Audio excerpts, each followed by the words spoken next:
Welcome to the Thinklings podcast, a conversation where good thoughts help renew the mind with the Word of God. I'm Charlie Carter, and I'm here with Tim Little and Andy Stearns. Let's jump into the conversation. Welcome to the Thinklings podcast, episode 112. And in today's episode, we're going to talk about biblical meditation. But before we do that, as always, we have some Thinklings business to tend to. Books and business. Let's talk about some books. All right, so this week I'm going to talk about a book I've recently read. It's called Body of Proof by Jeremiah Johnston. The subtitle is not in front of me. Sorry about that. It is 7 Reasons to Believe in the Resurrection of Jesus Christ and Why It Matters. This is an apologetics book. It's actually not out yet. I have a pre-release copy so I can write a review on it. But I'm going to talk about it and I'll give it a ranking. This book walks through evidences to believe in the resurrection of Jesus Christ, which as a believer, if you're listening to this and you're a believer, you might wonder why you would need evidences for that. But historically, early on in church history, one of the main arguments for the veracity or the historicity of Christ was his fulfilled prophecies. But even going back to like Acts 17 and Paul at Mars Hill, he's arguing for the resurrection. The resurrection's always been very central to Christianity. And so this book walks you through 7 reasons that you should believe in the resurrection. What's interesting is that Jeremiah Johnston, who writes this book, I know, it's the name, he's been doing this for a while. He presented at an academic conference in 2012, I believe. He said he was the only non-Craig presenting. William Lane Craig, Craig Hazen, there's another guy, just like a who's who of apologists. So it was pretty impressive. But and all of their names were Craig? Yeah, they either had a first name or a last name that was Craig. It was really, and as an apologetics guy, like I knew them all. I'm like, wow, that's pretty impressive. So in the book, he gives you 7 reasons to believe in the resurrection. And as a believer, you might think, well, I already believe. Why do I need this? But he's writing this book to bolster Christians if they have questions, but then also so that you could give this to an unbeliever and you could see why this is a historically reliable truth. And he has some really unique additions. So Gary Habermas is the reigning guy when it comes to the resurrection argument.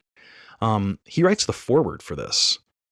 And there's like a unique argument he adds on the like psychology of why they would even create a fake resurrection account. In Judaism, everyone would have thought of the resurrection in the final eschaton. And so you wouldn't need to make this like he resurrected from the grave right then idea. There's a couple of really unique ways to look at it that would make it hard to believe it was brought up or it was made up. And then in his final chapters, he looks at the way 2nd and 3rd century Christians wrongly tried to make the resurrection story more plausible. So part of it is that women were at the tomb and they were not considered trustworthy at the time. And so these later century apologists are like, well, yes, but there was also, and they like include the Jewish leadership and they include Pilate. And it's all this stuff to make it sound much more believable to a Roman, that world audience. And he says, we all know that that's not biblical, but that actually demonstrates the actual veracity of the resurrection story, because if humans had made it up, that's how they would have made it up. It was a really interesting argument. So if you're looking for it, I think it's a fun read. I have a pre-release copy, and I'm not trying to dig the book, but it's just needs a copy editor. It's got a lot of like things. So I think by the time the book comes out, it'll be very good. So I'd probably give it a 6 on the goodness scale. It's a helpful addition to the apologetics corpus. You know, speaking of Craigs, probably my favorite Craig is Dr. Craig Keck. That's right. Who he vicariously takes pies in the face for you. What a guy. Yeah. He did. If you don't know what we're referring to, that's just fine. It is. So, so I'm going to talk about my book today. I've been working on 12 discipleship questions, and it's kind of the series we've been doing on the podcast. That's kind of most of my non-doctoral program academic work lately has been trying to now start going back through those chapters and are they internally cohesive? Do they make sense in their own section? And that, you know, trying to catch all the editing, problems. And so I think it was probably I guess it wasn't last week, it'd be 2 weeks ago now. I sat down and tried to comb through the introduction and I don't really have much to say about it, but I've been trying to think through how do you introduce a book like this? Like what is it actually trying to accomplish? And the introduction, I think, is trying to give the context of what discipleship is. It's like when you read the title 12 Discipleship Questions and you hear discipleship, what do you think of when you hear that term? And the reality is that you could poll, probably all of the professors on our campus and you get different answers. Like what exactly do we mean when we say discipleship? And I think there's a lot that falls under that umbrella. And specifically, I think what we do as faculty, as teachers, teaching is discipleship. You cannot disciple without knowledge transfer. That is irrevocable. You can't just not have a body of truth that you're communicating. That's all throughout the New Testament, that the doctrine, the teaching is very central to the idea. But I think all of us here would agree that it's not just knowledge transfer, it's character transformation. And I think that's the point of the introduction, is that the 12 Discipleship Questions is not a content heavy book. It's not trying to describe all the avenues of theology that you could go down. It's not trying to give all the knowledge. It's trying to focus in on how the character transformation actually happens and who's doing that transformation. And if that who is not us specifically, if it's not all of my effort, how much effort do I put into the endeavor? So it was good to try and think through the scope of what that book is accomplishing, to try and think through how does the character transformation aspect of discipleship actually happen. And so yeah, that's what I've been working on. So that's what I've got for Books and Business, and hopefully soon that would actually be published too. So if you want something to pray about, you can pray about that book, listeners. For my Books and Business today, I have Retractions, Cultivating Humility After Humiliation by Pat Nemmers. This is a local author and pastor. He actually contacted me and recommended that I read his book. We have it in our bookstore as well, so you can pick up a copy. So I took him up on it. I said, sure, I'll read it. He said it would be very beneficial to me. The book is kind of like his story. It's kind of like a memoir. As he's made decisions through the years, he's made mistakes. And so what does he want to talk about? His retractions. So there's some real benefit to that. A lot of times, we as I'm not pastor, but as ministry leaders, we want to, speak and teach the truth. And there's been a few issues where Nemmers has mentioned that he didn't speak the truth. And so he insulted somebody publicly. And so then he publicly asked for that person's forgiveness in front of the whole church. And so in that respect, it's a really good book and something that we can emulate, that when we do sin, that's exactly what we need to do. And that's humiliating. So that's why cultivating humility after humiliation. And so there's some good stuff there. There are a couple of things that I don't like about it. In chapter 4, he talks about the lure of legalism. And he has a quote from one of his parishioners: "Stick with the Bible sins, Pastor. There's plenty of them you can preach." That's kind of like the subtitle. I'm going to read a little bit from page 43. "Back then, I was zealous about all things spiritual, but not always biblical.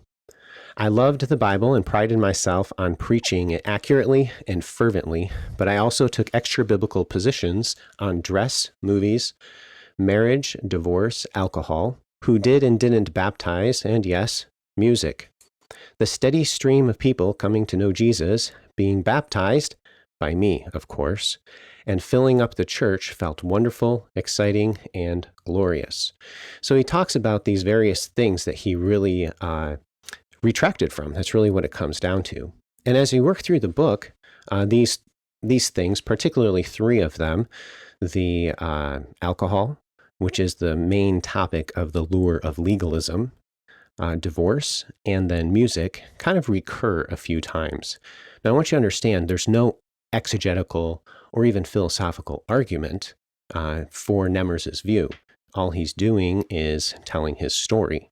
So it's more of an emotional appeal than any kind of a logical argument. In fact, he'll even admit this, like on the divorce and remarriage issue. He spends a great deal of time on that issue. And he says, I used to teach it one way. And he even tells a story here. Actually, I've got it here.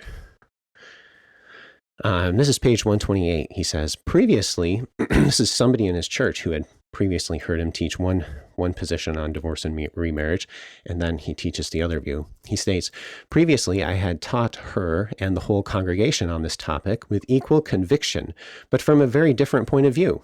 In fact, my assistant, who had recently joined the staff, discovered a tape of me preaching years earlier on marriage and divorce. I asked him, what did you think? His reply, very convincing.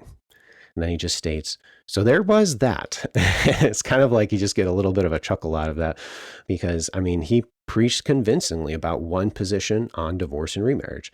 And then he says, you know what? I really wasn't preaching the scriptures. I was preaching what somebody else said the scriptures meant, which is kind of is like, okay.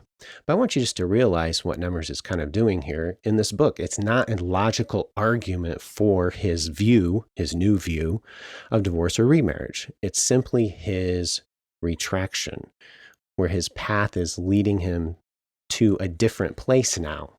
He was one place and now he's in another place. So his retractions, while it's about humility, it's really also about like music and his view on music, alcohol, and his view on marriage and divorce. So I want to just kind of talk about the whole alcohol thing, and I might talk about this one in a future episode too. Okay, so on page 45, that's where the quote was actually. Let me flip over here. Section. Okay. The Pharisees are the case study in legalism from the New Testament. Their name means separated ones, and their stance became synonymous with legalism. I'm going to skip a little bit here. Old school legalism wondered, what's in your refrigerator? Concerned that you might be harboring beer or wine. The new school wonders, what's in your driveway? Which I thought was kind of an interesting thing. I'm not familiar with this. What's in your driveway? Are you driving something really, really fancy and that's a sign that you're being frivolous with God's money or something? I don't know. I'm not familiar with that, but maybe that's a new form of quote unquote legalism. Anyway, but he does define legalism, so I'll give him credit for that. He at least makes that attempt. A lot of times I see legalism used in this way, and it's not. I don't believe it's the right definition of legalism. He states legalism has been defined in various ways. That's true, but can be summarized as attempting to gain spiritual acceptance before God by outward conformity to the man-made rules of the day. So spiritual acceptance before God by outward conformity to the man-made rules of the day. Now, I don't really like that definition. When you think through legalism, you need to think through Galatians. You need to think through, how can I be reconciled to God? Oh, I know how I need to be reconciled to God. I need to do something, all right? And I don't know, maybe there's some people out there that said, well, you need to not drink so then you can be saved. But I'm not very familiar with those people. So I personally don't believe that a believer should drink alcohol. I studied through this a long time ago. And I'm just going to kind of paint a little different scenario for you. I remember Sunday school teacher teaching, when Jesus turned the water into wine, it wasn't really wine. It was grape juice. Did you guys ever hear that one? No? Oh, yeah. Oh, yeah. Okay. We've talked about this. Did I talk to you about this? Oh, yeah. Oh. So, it's kind of laughable because people are like, well, it obviously says wine there. And, Mark Driscoll, he has this little quote. I have it here. I looked it up. He states, so I never drank alcohol until I was 30 years of age. About that time, I was studying the scriptures for a sermon about Jesus' first miracle of turning water into wine. My Bible study convicted me of my sin of abstinence from alcohol. That's kind of interesting terminology, Driscoll. Well, Driscoll's been, what's the word? Discredited. Is that a nice way to put it? Anyway, his sin of abstinence. So in repentance, he states, I drank a hard cider over lunch with our worship pastor. Now, I just want to point out to you, John 2, Jesus turning the water into wine. That story has actually been misunderstood simply because people look at the Greek word oinos and then they say that means wine. And then they say, well, that means that wine that Jesus turned the water into is what you would go buy at the grocery store. You actually need to study through that Greek word oinos. And I translated through a portion of Aristotle's Metaphysics. And in one section of Aristotle's Metaphysics, he states, oinos is an interesting substance. Sometimes it's earthy, and when you boil it, it congeals like jelly. Okay, so what kind of oinos do we have there? Juice. Okay. And then then Aristotle says, and sometimes when you boil it, it's airy and it evaporates. Okay, so what kind of oinos do we have there? An alcoholic oinos. See, so the oinos, the Jesus may very well have turned the water into grape juice. I'm actually not sure. I've vacillated back and forth. I don't think it solves the problem, but it illustrates how many people really they make a false analogy. They say, oh, oinos is this. And then they go to the grocery store or wherever and go to the bar and they have a drink and they think that that's okay. So maybe I'll revisit this at some point, but I just want to illustrate with Nemrus what he's doing in the book. There's no logical arguments for his position. The book is a very emotional book. I cried in it, hearing about his wife passing away, and him having to tell his children about that. He has gone through some serious trials, and he has had to draw close to the Lord. And I don't want to diminish those things, but at the same time, his positions, I disagree with them. And he's not making logical arguments for his views. They're an emotional appeal. So I don't know. We have the book available in the bookstore. If you want to read it for yourself, you can go ahead and check that out. So what you're saying is, it's like as he talks about these retractions, this would not be a resource to put on the bookshelf as a resource to talk about those issues. Like you would never pull this off and be like, well, here's a great argument for why or why not you would drink, or why or why not you would teach this view on divorce and remarriage. Like that's not the purpose, and you really shouldn't look at it in that way. Right. And on the legalism one, I particularly highlighted that one because he hit on that one in alcohol, and basically, he's indirectly saying I'm a legalist because according to his definition of legalism, because I don't believe a Christian should drink alcohol. But the marriage and divorce one, where he changes his view on that one, he says a few times, hey, you know what? You need to study this out for yourself and come to your own conclusion based upon the word of God. So I'll give him credit there.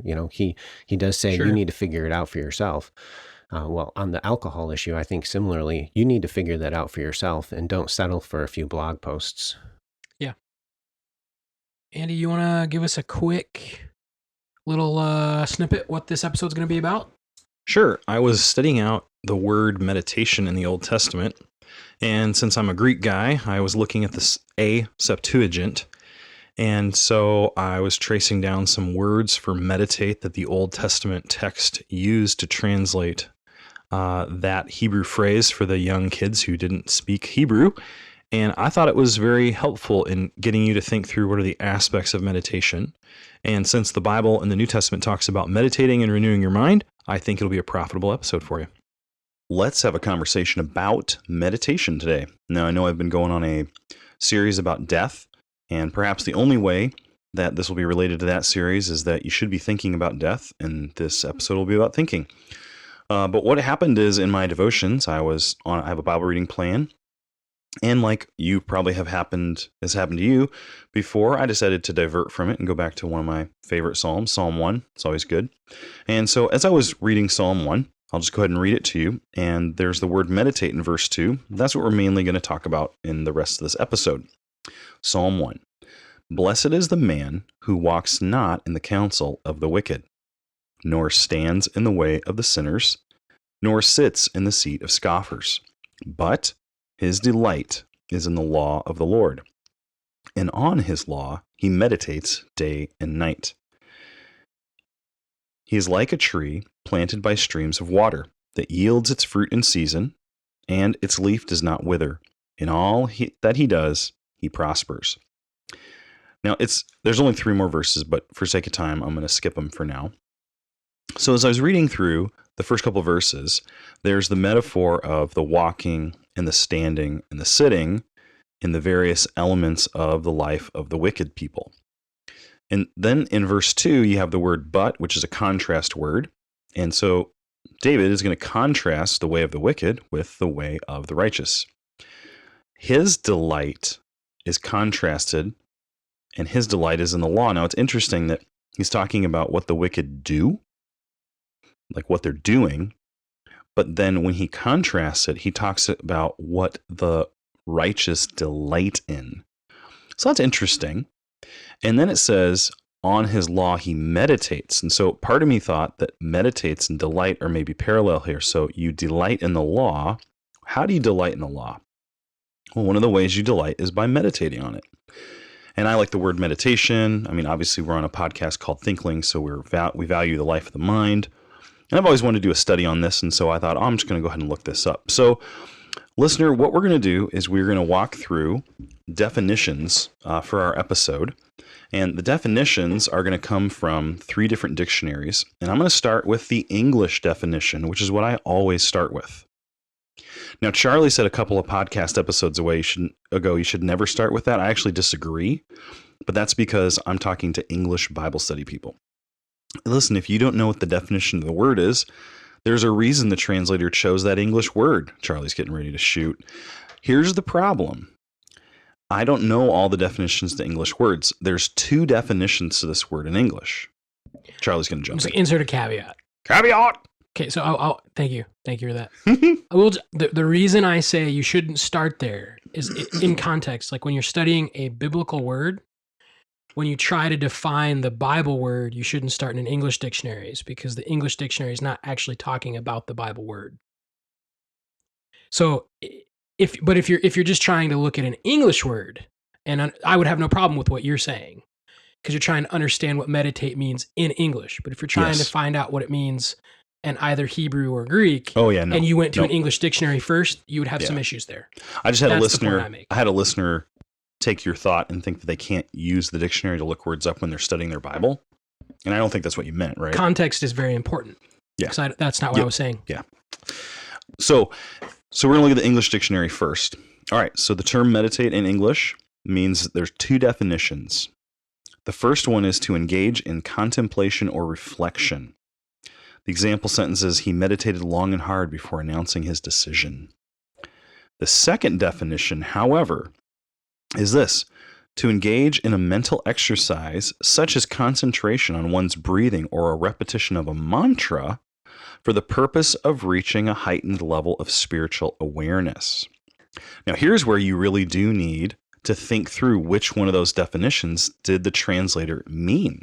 And this is where it does help to look at a commentary or a Greek or Hebrew dictionary if you have access to it. Now, that second definition there, does that remind you of any kind of meditation, guys? Is there like a meditation that reminds you of? A heightened level of spiritual awareness. Mm-hmm. It's like this Eastern mysticism kind of an idea. Yeah. So growing up, this is what I thought meditation was. I only had the Eastern mystical definition. And so, listener, you might hear the word meditate, and maybe that's the only definition you've been exposed to. That's really important to note. The Bible is not talking about that here. The Bible is going to be talking about the other definition, and there's going to be some more detail to it. So I want to distinguish between 2 kinds of meditation here. I'm going to call one Eastern meditation, which is like Hindu, Buddhist, etc. I'm going to call the other one, for lack of a better term, cognitive meditation, like a mind word, mindish, to quote Tim from season 1. Like you're thinking, it's a thoughtful, intellectual, like in your brain kind of a thought. Okay. So what I did next is I thought, well, let's look up the Hebrew term. And so the Hebrew term here is the word Haggah. And my Hebrew is rusty, so I had to ask Dr. Little how to pronounce it. This was fascinating, actually, and this is where Dr. Little, I'm going to rely on his correction if I've got anything wrong. So the word itself, in its root, kind of means to mutter a recitation. So when I think of reciting something and I'm muttering it to myself, I think of memorization. I don't know about you guys. So if I'm trying to memorize a Bible verse, it's like I'm saying it over and over and over again to myself. If someone mutters Like, what does that mean? Like, when do people normally mutter, or what's like an example of muttering? You guys have any ideas? I mean, part of me was thinking through your Eastern mysticism type of a thing, where they like, Okay. Yep. That could be whatever. one. That could be one way. Yep. So when people mutter, Yeah. often I think muttering is more like complaining. They hate muttering and complaining. Yeah. And when you complain, do you always complain at full volume? And then they also are doing it again and again and again and again. Okay. So you've ever heard the phrase like he muttered under his breath? Mm-hmm. So I think I like that because you're saying it kind of quietly to yourself. Mm-hmm. So as you go down in this definition, the dictionary actually says in Psalm 1:2, like a good way to translate this is to read with an undertone. So what I was trying to figure out is what that means. Does that mean like when you talk to yourself, you're kind of talking quietly to yourself? For me, when I'm like thinking through something, I generally talk it out. So I don't know. Tim, do you think that's fair to see this word as sort of meaning the same thought process that's going on when you're talking to yourself because you're thinking something through?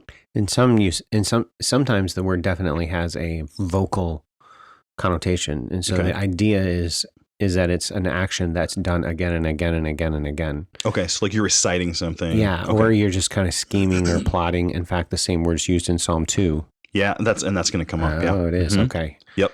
It's an interesting semantic range, as they say, to the word.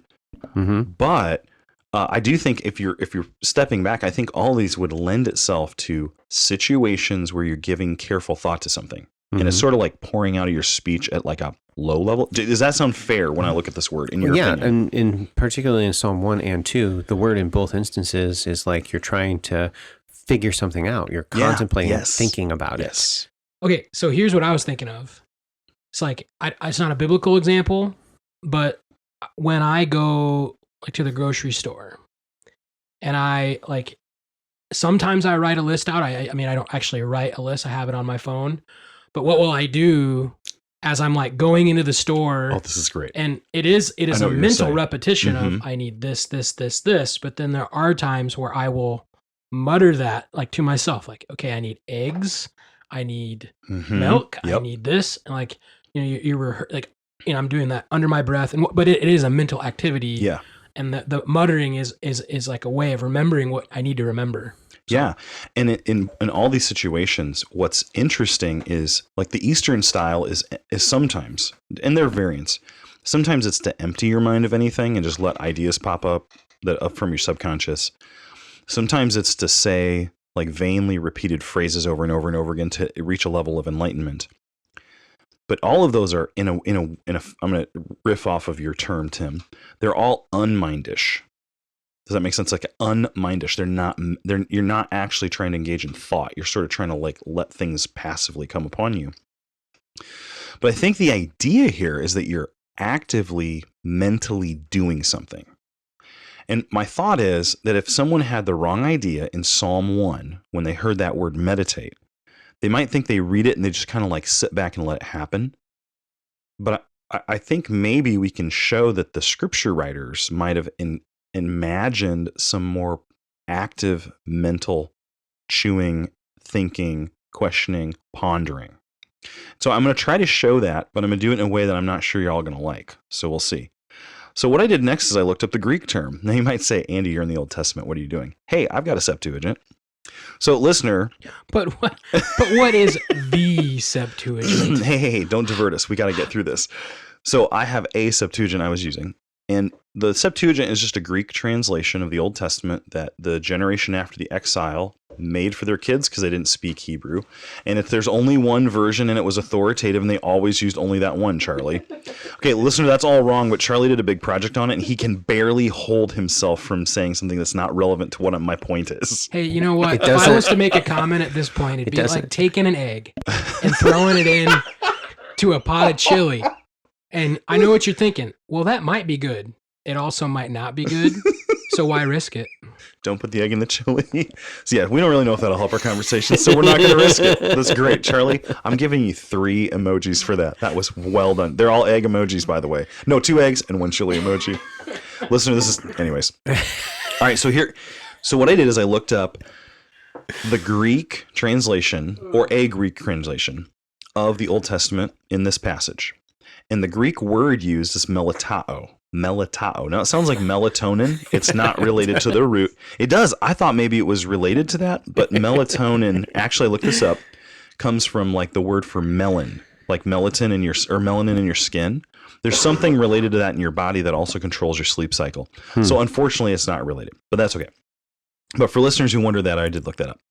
So when I look this verb up in the Greek dictionary, I'm expecting to see melatao in the New Testament, okay? And I'm expecting to see all of the dictionary examples relate to the New Testament. Here's the definition.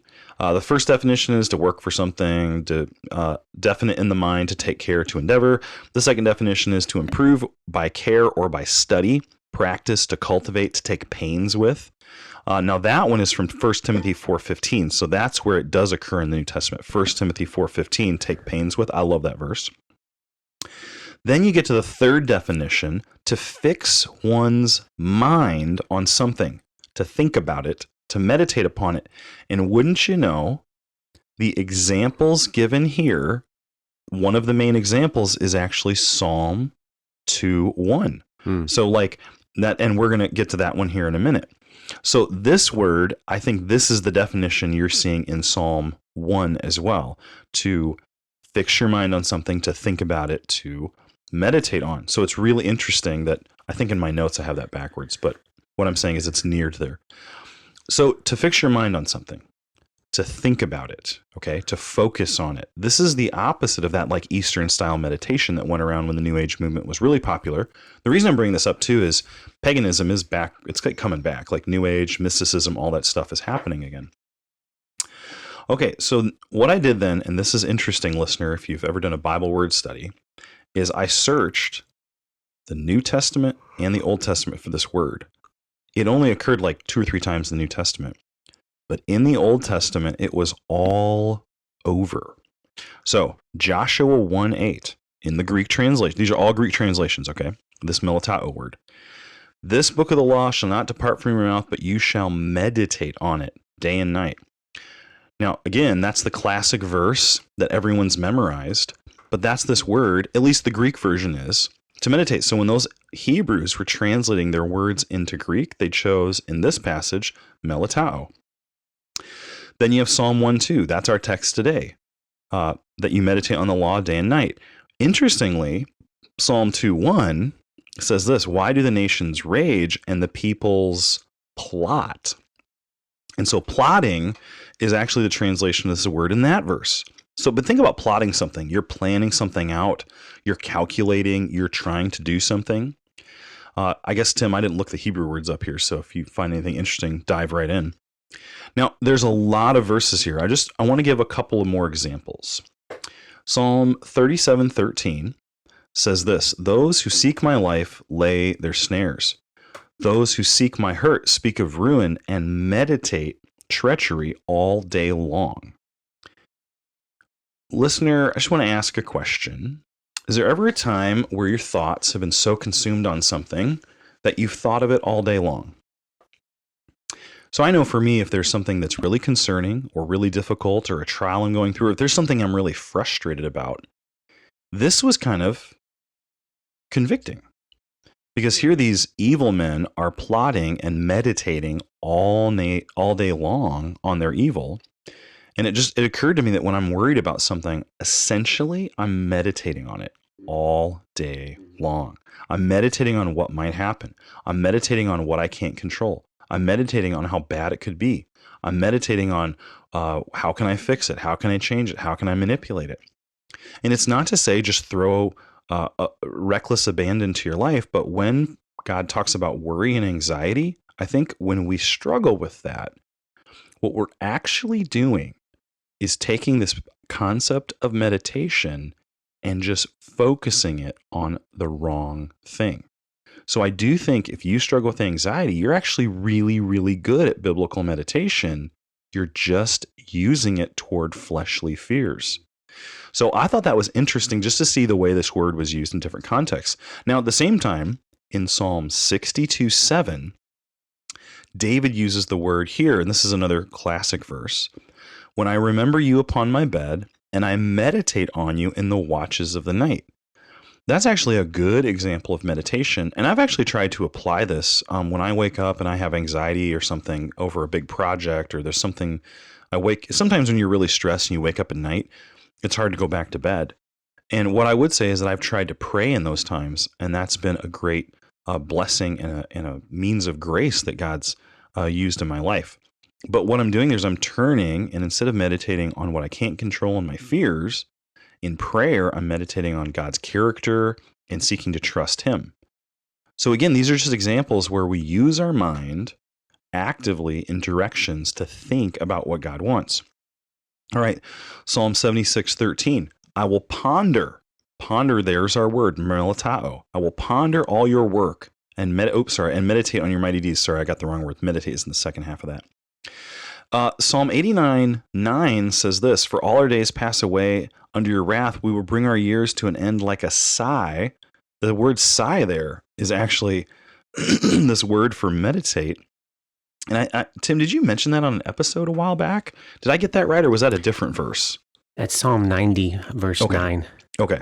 So your verses, you kind of jumped into a bit of an issue. Your verses are all about a chapter off because you're using the Septuagint's insurance chapters. Oh, just I so see. you know. So that's Psalm 90. Okay, so listener, I've got all my, because I didn't understand how the Septuagint did that. Oops. You're fine. But it's only one Septuagint. There's one universal Septuagint that's used. So it's funny. Tim will groan or eye roll. Charlie's doing like the like almost going to explode. It's like it hurts him mentally. Okay, we're moving on. So, Tim, you might want to interpret where this psalm actually is. So there's your 10 off, like 10 just lower. One. So you're in Psalm 89:9 in the Septuagint. Is Psalm 90 verse 9 in the English. In the English, okay. ESV. The last couple psalms have been that way. That way. Here's Okay. off one. Off one, not 10. Not 10, just one. Okay, just one. All right. I don't understand, but I'm move on. Mm-hmm. In Psalm 118:16, is that one correct? I don't think so. I think it's Probably 119. 119. Okay, there I understand. 119. I'll read it that way. 16. Is that the pure man? How does a man keep his way pure? No, this one. Oh, that might be. This one says, "I will delight in your statutes." Yeah, that is Psalm 119. Yeah. And I will not forget your words. Delight there, I believe, is melatao. So it's interesting to delight in something. So that makes me wonder. Back in Psalm 1, and this is a question for you, Tim, when he says in verse 2, he delights in your law, and he meditates he delights in your word and meditates on your law. Is there like a play on words there in Hebrew? Because here in the English, they actually translated delight, which I thought was interesting. If you're not coming up with anything, we can move on. I don't think so. But yeah, but I'm that not word sure. delight, there's a couple of times this word is translated as delight. So I wonder, does that mean, think about it, when you delight in something, you are mentally thinking about it though. Does that make sense? Like if I delight in something, I have thoughts about it. I'm not just like emoting. I'm actually delighting with my mind. In fact, I was trying to think about it like this. If I couldn't use my mind, could I still delight in things? Because delight almost has a active element to it. It's not as passive, in my opinion. So I thought that was interesting. I'll maybe share like one more here. In Isaiah 33:18, which is probably 34:18 because the Septuagint issue, he says this: "Your heart will muse on terror. Where is he who accounted? Where is he who weighed the tribute? Where is he who counted the towers?"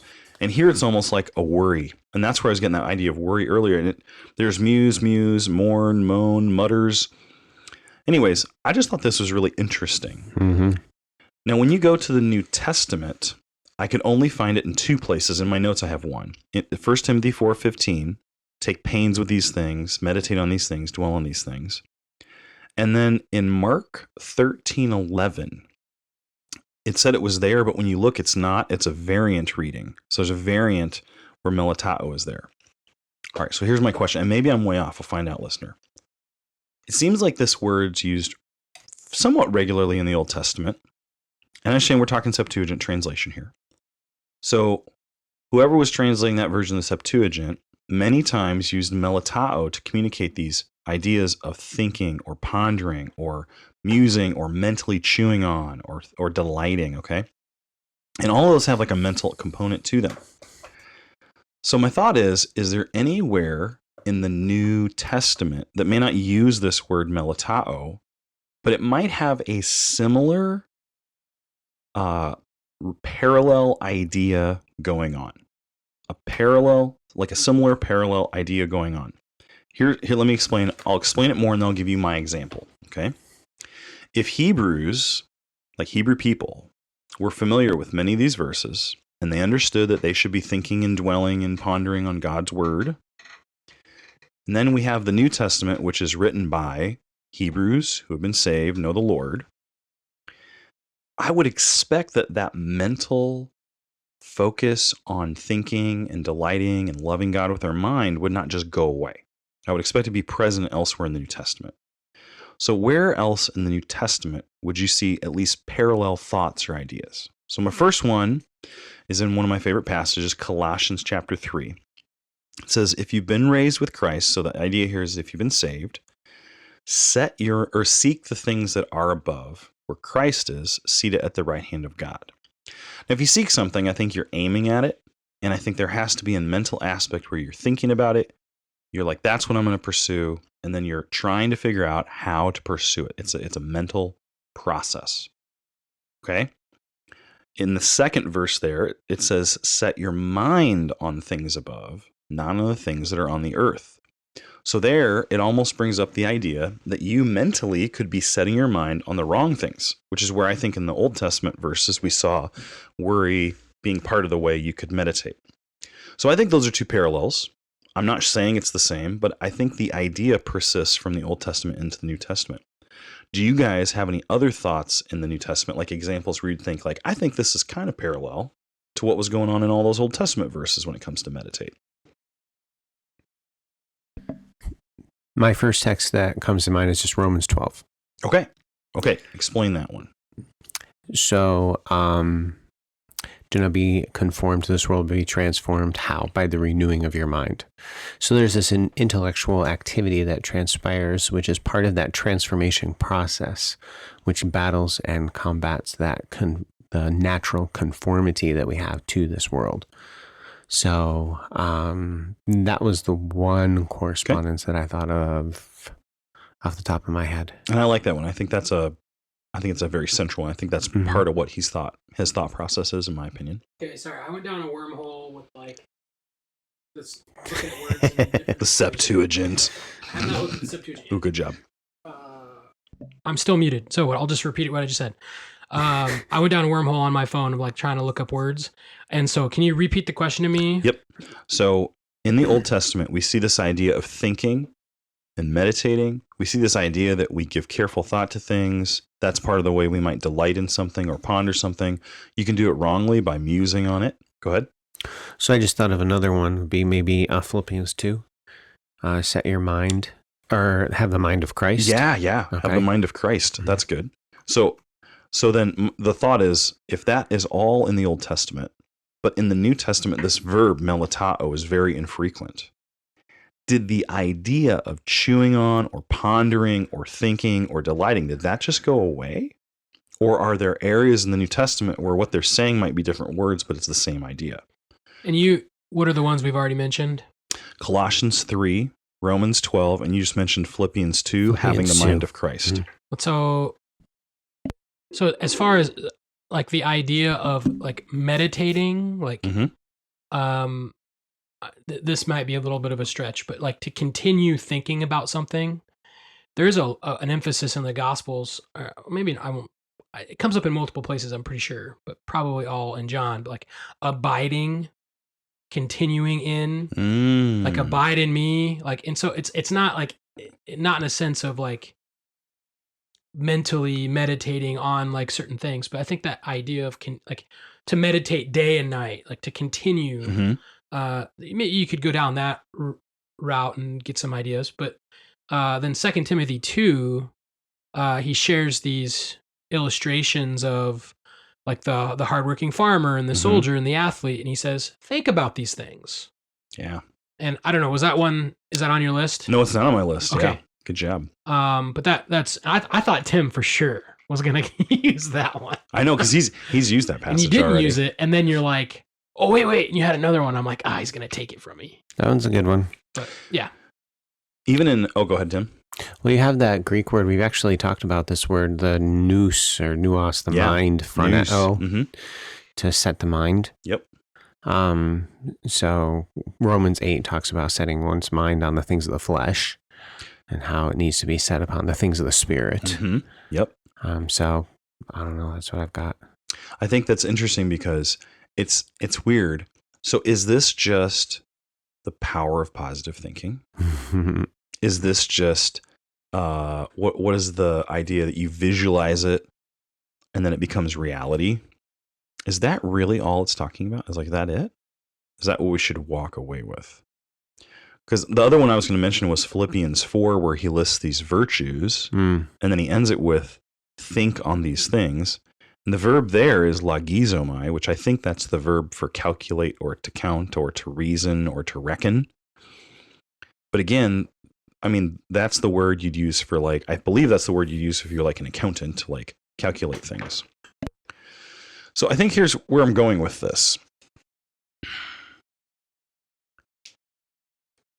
Today in Christianity, if we read our Bible or we have something challenging or difficult and we think about it for too long and nothing happens, I think we assume something is wrong or broken. And maybe there is. Maybe we got some wrong thoughts in our mind. And then when we sit down to do our devotions, I think maybe sometimes in Branches of Christianity, we lean into the emotional side of things. And that's not wrong. Emotions are not wrong. They're not the enemy. But what I would say is that I think there's a lot of testimony in the Bible that God's given us the ability to think. And so I think this just demonstrates that we should be engaging in that in some way. Now, I don't think you can think yourself to God. Okay, I'm not a rationalist. And I don't think that mere thought is all that's needed. I think you have to be in your will submitted to God and seeking to please Him. But if you are there, then I think biblical meditation is something that you should consider. Maybe some questions you might ask yourself is, what do you seek and what do you dwell on? What does delight you? What do you ponder? What do you muse?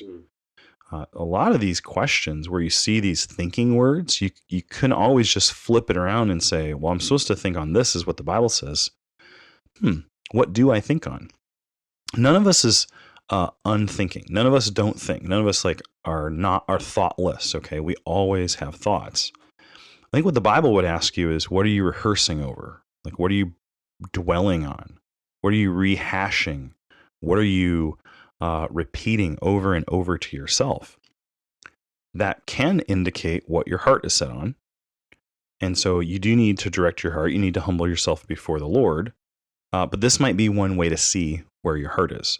And then the other thing is, it's maybe a low-key argument that it's good to read books about the Bible, and it's good to read the Bible and talk about it with friends and to think. And I do think that this sort of a study does justify maybe even having a reading group and reading good books. Talk about it with your friends, maybe even like this sort of a podcast and what we try to do. Do you guys have any final thoughts before we end? No, I think that's a great reminder of what we're trying to do and encourage on the podcast. Thinking. So listener, if you'd like to meditate, if you'd like to delight, if you'd like to dwell on and muse, get yourself in the Bible. Open it up, read it, think about it. If you have questions, don't stop there. Get a book, get a commentary, or just talk to your pastor. And dwell in God's Word and truly delight in Him. Thank you for listening to this episode of the Thinklings podcast. We would love to hear from you. If you have any feedback, suggestions, or potential topics that you'd like us to discuss, you can contact us through our email, thinklingspodcast@gmail.com. Remember, don't let this conversation end with this podcast. Read good books, talk about them with your friends, and always continue to cultivate your mind. See you next time on the Thinklings podcast.